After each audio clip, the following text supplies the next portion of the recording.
ইয়া আইয়ুহাল ইনসান মা গররাকা বিরব্বিকাল কারীম। আল্লাহ বলে, বান্দা, কোন জিনিস আমি আল্লাহ থেকে তোমাকে দূরে সরিয়ে দিল?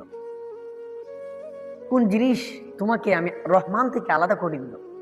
মা গররাকা বিরব্বিকাল কারীম। বান্দা, আমার থেকে কেন তুমি আলাদা হয়ে গেলা? কোন জিনিস আমি রহমান থেকে তোমার আলাদা করে দিল? আল্লাহ বলে, বান্দা, কাইফা তাকফুরুনা বিল্লাহ, কেমনে পারো রে আমি আল্লাহকে অস্বীকার করতে? আল্লাহ তাআলা স্পষ্ট বলেছেন, ইন তাউদ্দু নি'মাতাল্লাহ লা তাহসুহা। আল্লাহ বলে, বান্দা, তোমরা যদি আমি রহমানের গণনা, আমি রহমানের নিয়ামত যদি তোমরা গণনা শুরু করো, শেষ করতে পারবো না। এত কিছু দেওয়ার পরে আমরা আল্লাহকে কেন ভুলে গেলাম? কেন আল্লাহ তাআলার কথা আমাদের সারাদিনে একবারও মনে হয় না? আমি না মুসলমান, আমার না ধর্ম আছে, ইসলাম আছে, কিতাব আছে, আল্লাহ আছে, রব আছে, একজন পবিত্র রসুল আছে। আমরা কিরকম ভাবে আল্লাহকে ভুলে গেলাম? কোন জিনিস আমি আল্লাহ থেকে ভুলে দিল? আল্লাহ বলে, বান্দা, তুমি যদি আমি রহমান থেকে ভুলে যাও, একটা সময় আমি আল্লাহ তোমাকে ভুলিয়ে দিব।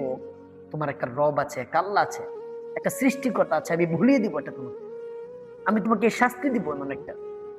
এজন্য আমি প্রত্যেক সময় বলে থাকি, সুখের দুনিয়ায় বেশি দিন থাকা যায় না, দুঃখের দুনিয়ায় বেশি দিন থাকা যায় না। এই পৃথিবীতে আবু বকরও থাকে নাই, আবার এই পৃথিবীতে আবু জাহেলও থাকে নাই। ভালো মানুষও থাকে নাই, আবার সবচাইতে নিকৃষ্ট মানুষটাও থাকে নাই। অতএব দুনিয়া এটা তুচ্ছ।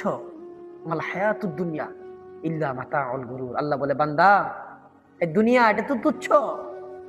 একটা দস্তরখান বিছায়া দিলাম, এটার মধ্যে ইমানদার খাওয়াইতেছে, বেঈমানও খাওয়াইতেছে।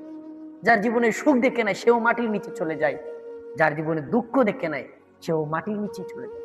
আমরা মরে যাওয়ার পর পর আমাদের সবচেয়ে পছন্দের যে জিনিস নাম, আমরা সেটা কি ভুলে যাই। আমরা বলি, লাশটা কোথায় আছে?